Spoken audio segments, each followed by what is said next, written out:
The story tells of a group of samurai who were left leaderless, becoming Ronin, after their daimyo, feudal lord, Asano Naganori was compelled to commit seppuku, ritual suicide, for assaulting a court official named Kira Yoshinaka, whose title was no suke.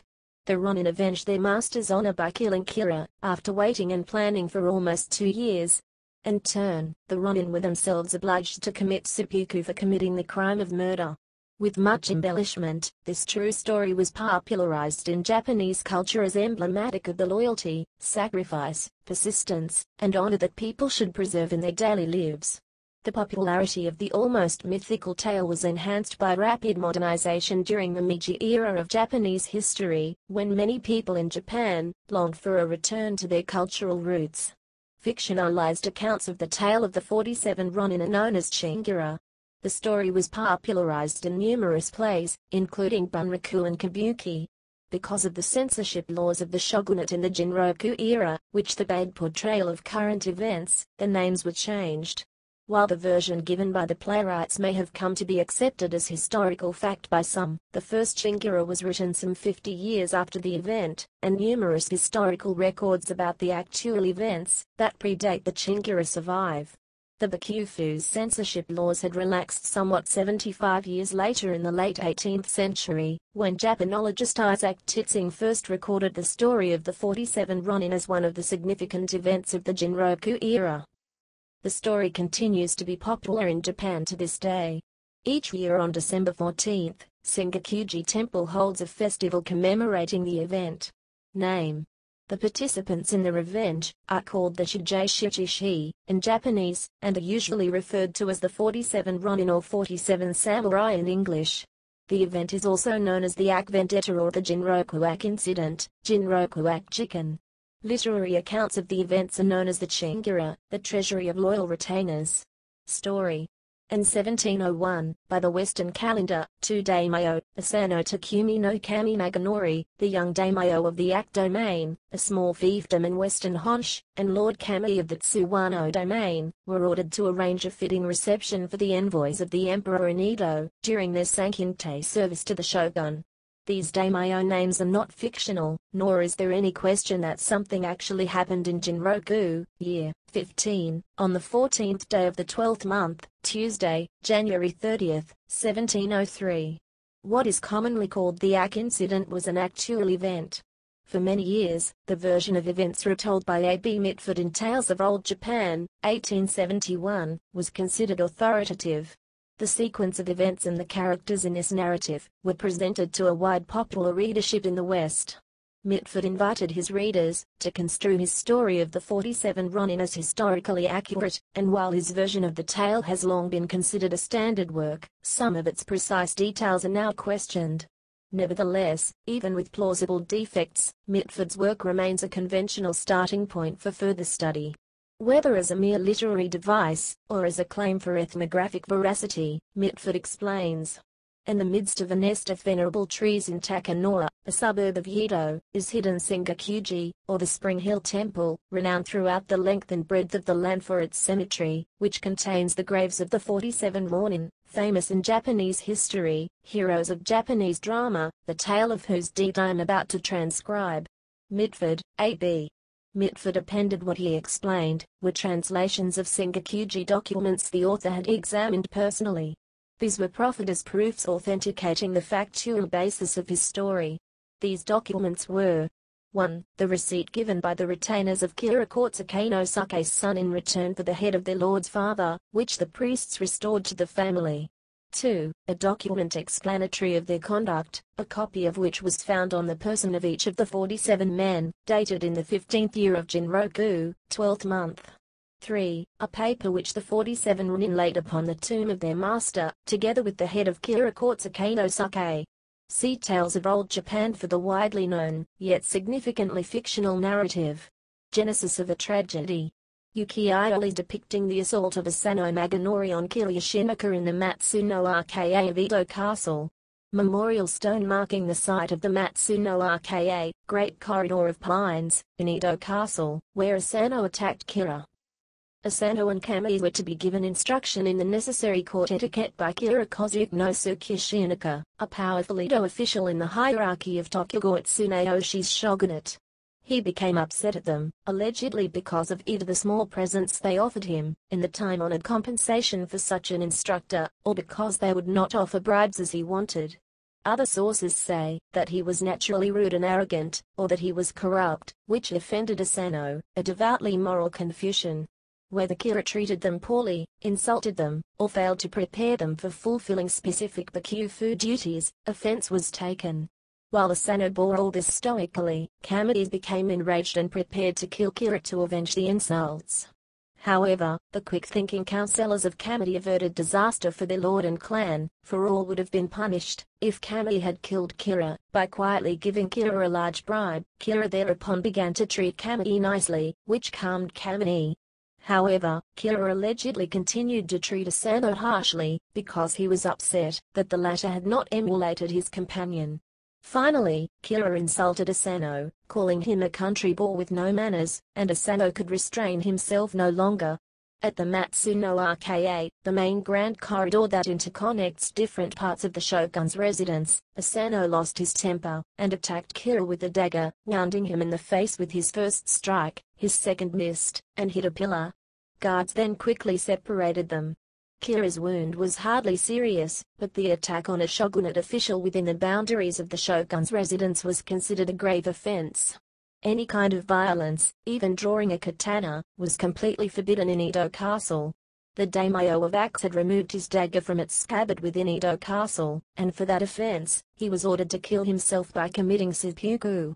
Asano's goods and lands were to be confiscated after his death. His family was to be ruined, and his retainers were to be made Ronin, leaderless.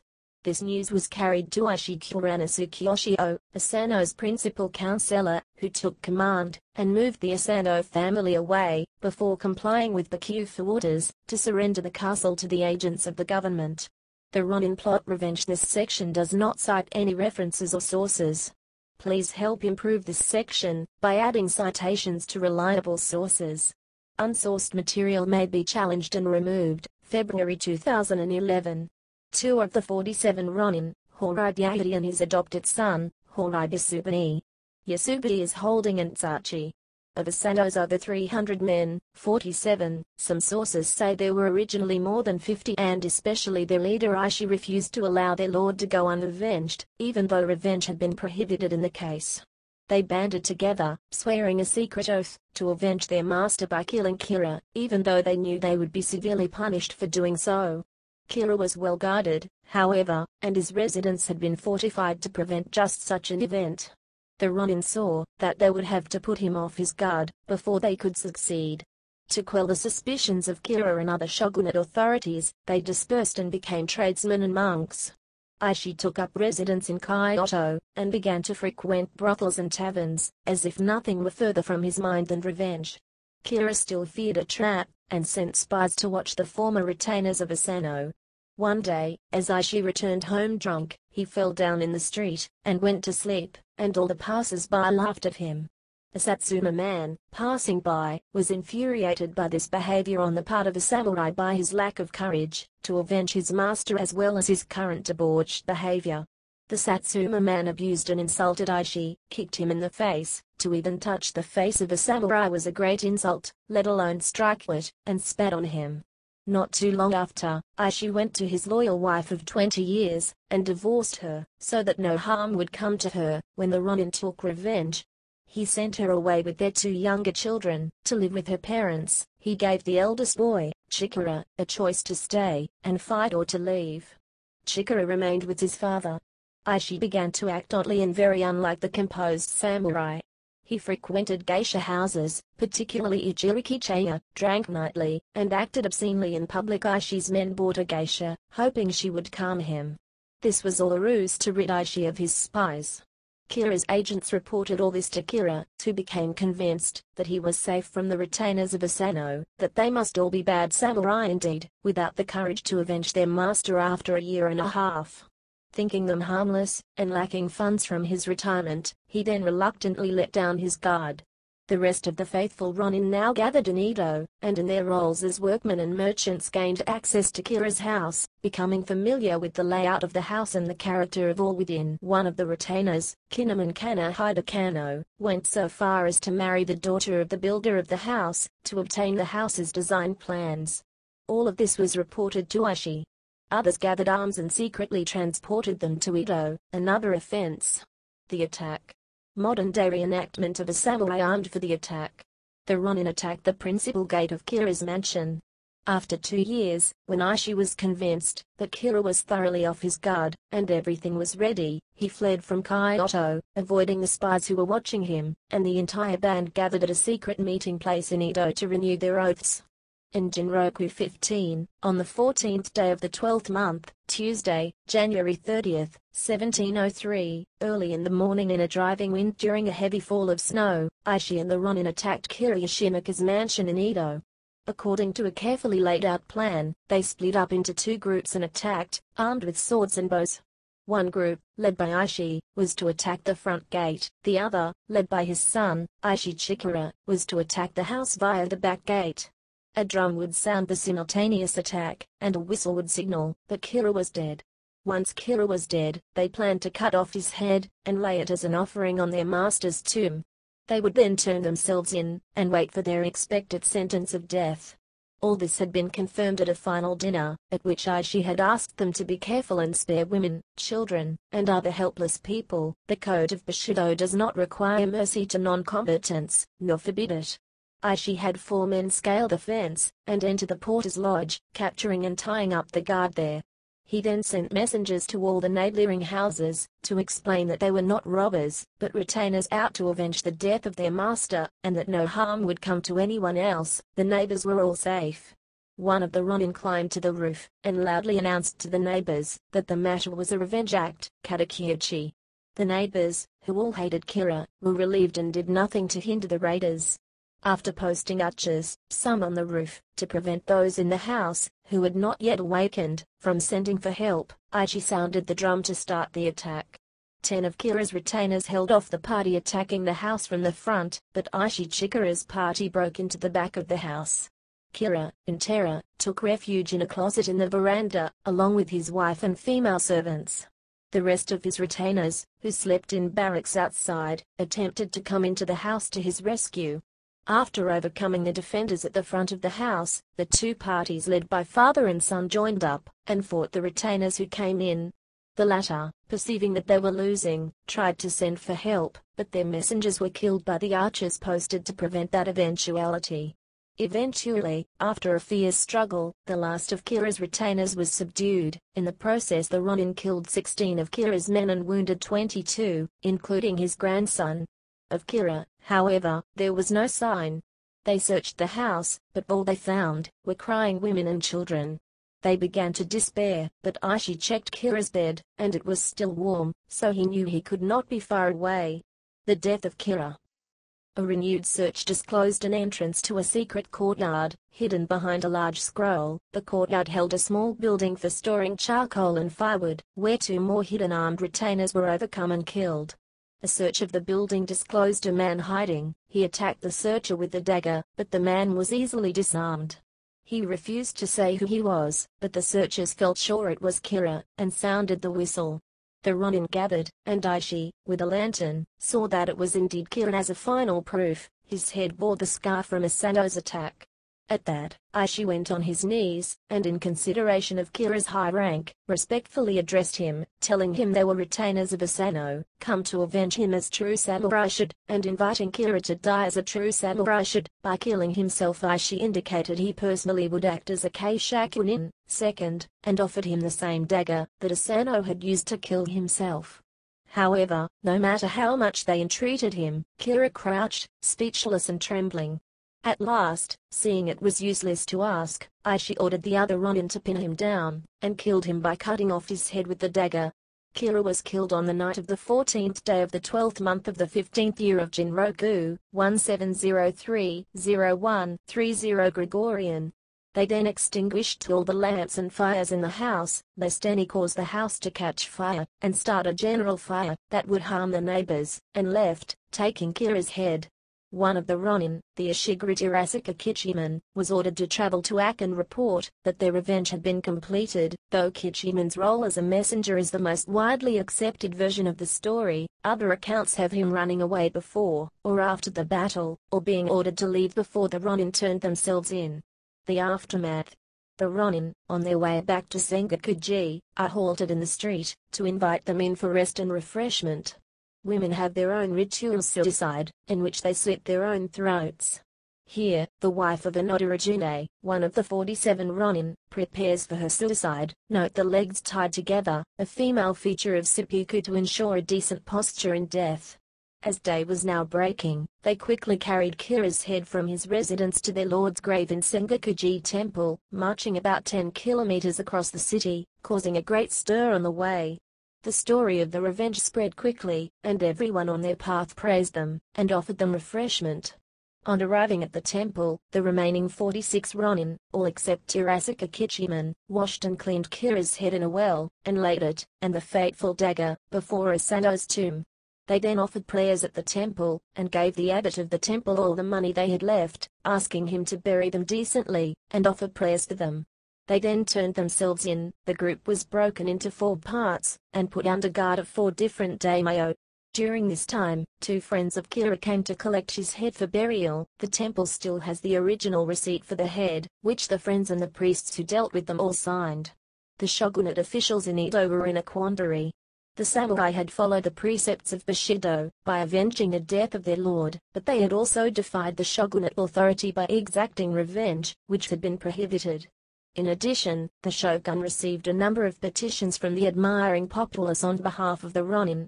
As expected, the Ronin was sentenced to death for the murder of Kira, but the shogun had finally resolved the quandary by ordering them to honorably commit seppuku instead of having them executed as criminals.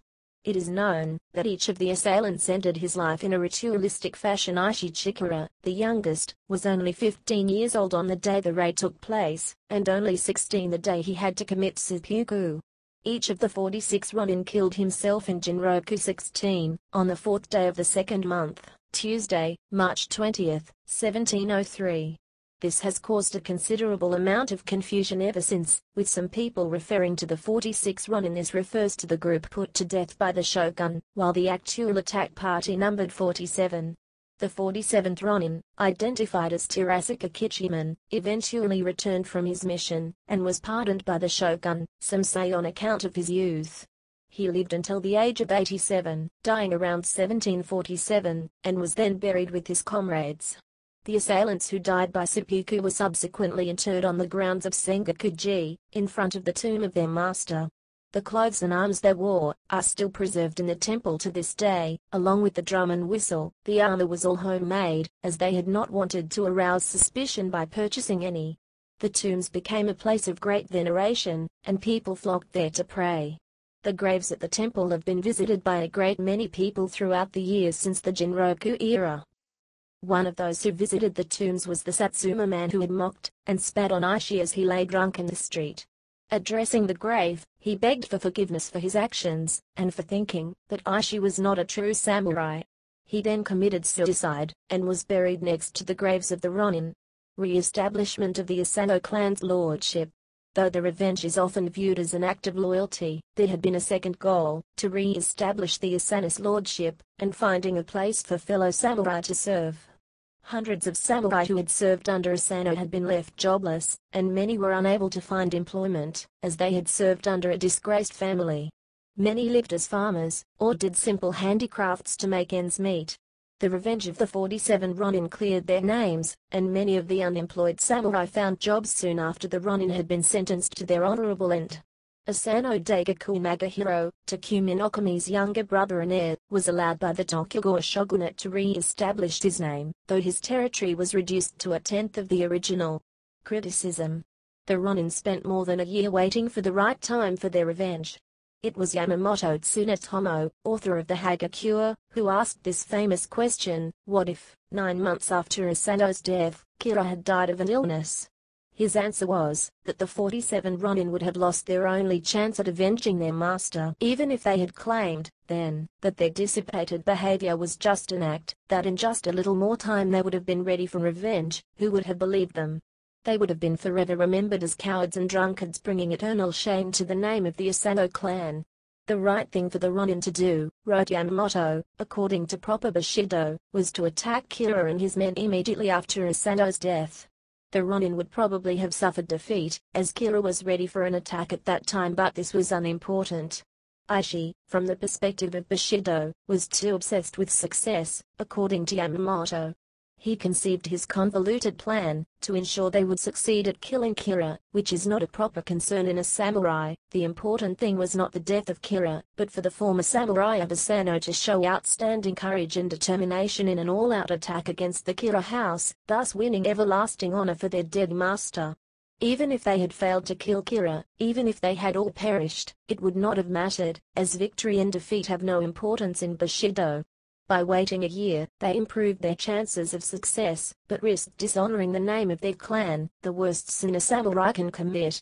This is why Yamamoto and others claim that the tale of the 47 Ronin is a good story of revenge, but by no means a story of Bushido.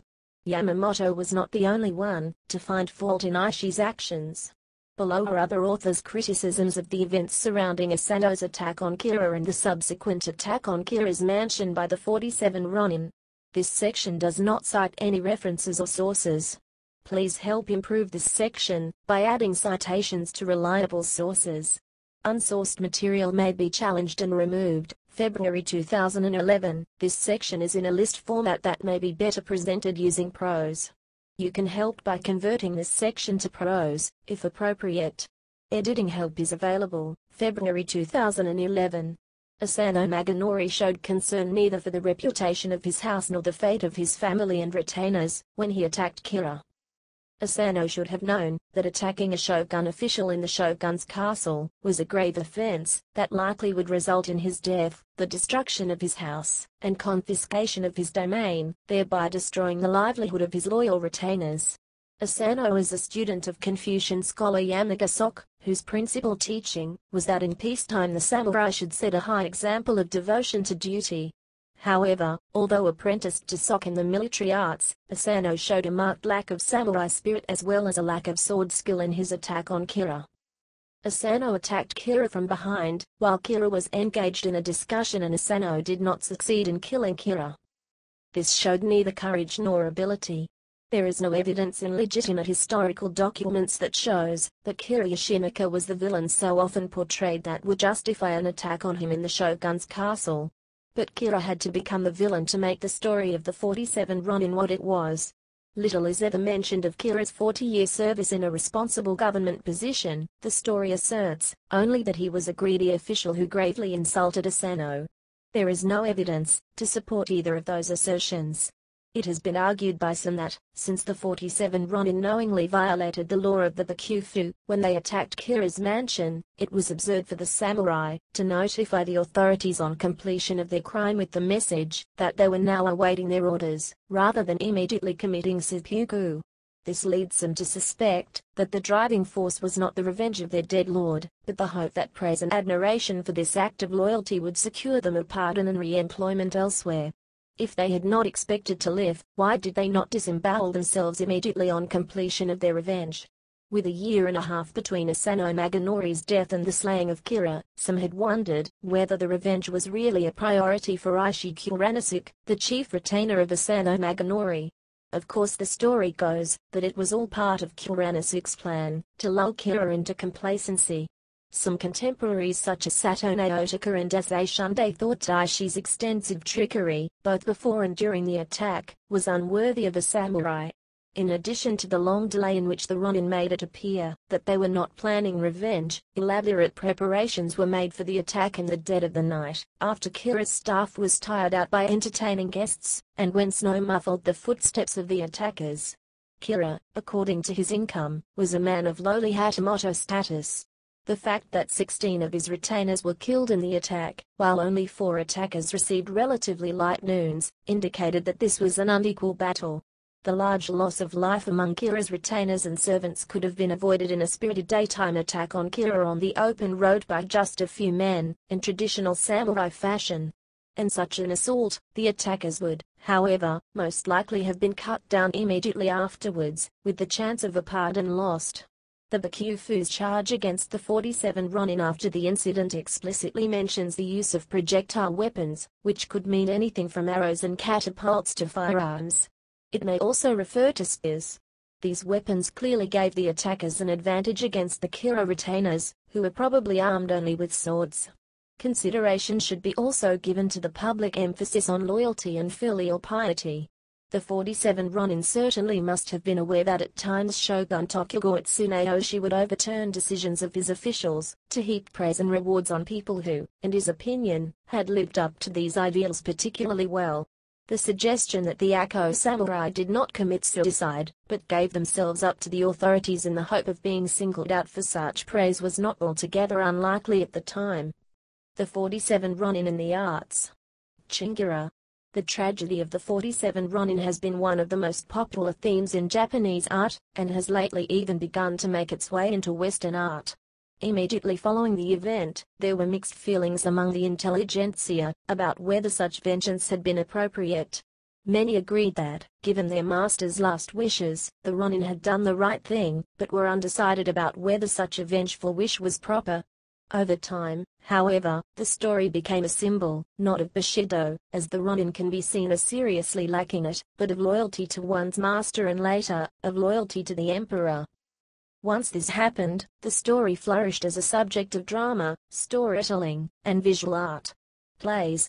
The incident immediately inspired a succession of kabuki and bunraku plays. The first, The Night Attack at Dawn by the Suke, appeared only 2 weeks after the Ronin died. It was shut down by the authorities, but many others soon followed, initially in Osaka and Kyoto, farther away from the capital. Some even took the story as far as Manila, to spread the story to the rest of Asia. The most successful of the adaptations was a bunraku puppet play called Kanadahan Chingira, now simply called Chingira, or Treasury of Loyal Retainers, written in 1748 by Takeda Izumo and 2 associates. It was later adapted into a kabuki play, which is still one of Japan's most popular. In the play, to avoid the attention of the censors, the events are transferred into the distant past, to the 14th century reign of Shogun Ashikaga Tokoji. Asano became Eno Hangen to Kasada, Kira became Kaono Moroneo, and Aishi became Boshi Ranasukiyoshio. The names of the rest of the Ronin were disguised to varying degrees. The play contains a number of plot twists that do not reflect the real story. Moroneo tries to seduce Eno as wife, and one of the Ronin dies before the attack, because of a conflict between family and warrior loyalty, another possible cause of the confusion between 46 and 47. Opera. The story was turned into an opera, Chingira, by Shigeki Segusa in 1997. Cinema and television. The play has been made into a movie at least 6 times, the earliest starring Ono Matsunosuke. The film's release date is questioned, but placed between 1910 and 1917. It has been aired on the Jidaijiki Senman Channel, Japan, with accompanying benshi narration. In 1941, the Japanese military commissioned director Kenji Mizoguchi, who would later direct Ugetsu, to make Jinroku Chingira. They wanted a ferocious morale booster based upon the familiar Rikishijiki, historical drama of the loyal 47 Ronin. Instead, Mizoguchi chose for his source Mayama Chingira, a cerebral play dealing with the story. The film was a commercial failure, having been released in Japan 1 week before the attack on Pearl Harbor. The Japanese military and most audiences found the first part to be too serious, but the studio and Mizoguchi both regarded it as so important that Part 2 was put into production, despite Part 1's lukewarm reception. Renowned by post-war scholars lucky to have seen it in Japan, the film wasn't shown in America until the 1970s. The 1962 film version, directed by Hiroshi Inagaki, Chingira, is most familiar to Western audiences. In it, Toshiro Mifune appears in a supporting role as Spearman or Oroboshi Genba. Mifune was to revisit the story several times in his career. In 1971 he appeared in the 52-part television series Dai Chingira as Aishi, while in 1978 he appeared as Lord Tsuchiya in the epic Swords of Vengeance, Ako Jodan Zetsu. Many Japanese television shows, including single programs, short series, single seasons, and even year-long series such as Daichingira and the more recent NHK Taika drama Jinroku Ryurin, recount the events of the 47 Ronin. Among both films and television programs, some are quite faithful to the Chingira, while others incorporate unrelated material or altered details. In addition, Gaiden dramatize events and characters not in the Chingira. Konichikawa directed another version in 1994. In 2004, Sato Mitsumasa directed a 9-episode mini-series starring Matsuda Akin, who also starred in a 1999 49-episode TV series of the Chingira entitled Jinroku Ryorin. In Hirokazu Koreeda's 2006 film Hanayuriyama Naho, the events of the 47 Ronin story was used as a backdrop, one of the Ronin being a neighbor of the protagonists. The Hollywood film 47 Ronin is currently under production by Universal Pictures, and will star Keanu Reeves as an outcast, who joins the samurai in their quest to avenge their slain master. Some of the most famous current Japanese actors, such as Hiroyuki Sanada, Tadanobu Asano, Kō Shibasaki, Rinko Kikuchi, and Jin Akanishi, are also expected to appear in the film. The film was scheduled to be released on November 21, 2012, but the release date has been pushed back to December 25, 2013. Woodblock prints. The 47 Ronin are one of the most popular themes in woodblock prints, or ukiyo-e, the list of artists who have made prints portraying either the original events, or scenes from the play, or the actors, is a who's who of woodblock artists. One book on subjects, depicted in woodblock prints, devotes no fewer than 7 chapters to the history of the appearance of this theme in woodblocks. Among the artists who produced prints on this subject are Utamiro, Toyokuni, Hokusei, Kunisada, Hiroshige, and Yoshitoshi. However, probably the most famous woodblocks in the genre are those of Kuniyoshi, who produced at least 11 separate complete series on this subject, along with more than 20 triptychs.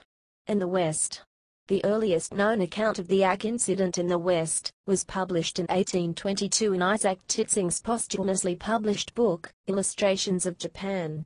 A widely popularized retelling of the Ak story appeared in 1871 in A.B. Mitford's Tales of Old Japan.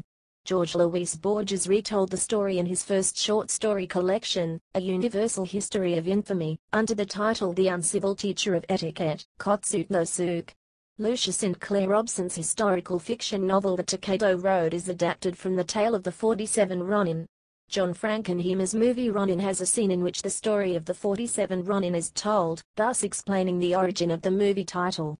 The novel The Fifth Profession by David Morrell mentions the tale of the 47 Ronin to show ultimate loyalty even beyond death, the overall theme of the book. The original limited series volume of the Wolverine comic book had Wolverine observe his girlfriend Miriko Yashida watch a private stage production of the story at the personal estate of a Yakuza crime lord and realize the actors are also assassins he must stop. The 1983 German fantasy thriller Der Sommerdies Samurai, Summer of the Samurai, uses the story of Ishii Yoshio and his Ronin to add to the plot's mysticism, which revolves around the recovery of Yoshio's katana, forged by Muramasa, after it was stolen by a band of dishonest German industrialists. John Allen's novelized version The 47 Ronin story was published by Charles Tuttle in 1970, who have reprinted it as recently as 2006.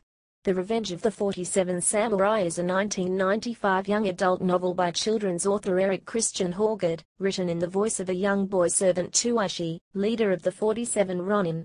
In 2007, writer Stephen Hunter, in his book The 47th Samurai, told the story of the Muramasa blade that became a military sword in World War II, then was the source of a great adventure for character Bob Lee Swagger.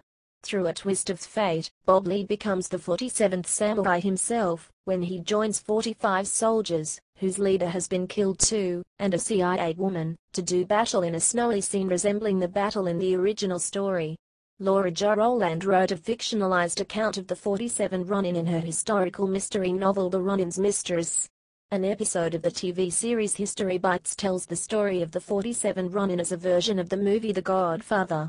Stan Sakai has drawn a 5-issue comic book series for Dark Horse Comics called 47 Ronin, written by Mark Richardson with Kazuo Koika's editorial consultant. Richardson with Kazuo Koika's editorial consultant. Richardson with Kazuo Koika's editorial consultant. Richardson with Kazuo Koika's editorial consultant. Richardson with Kazuo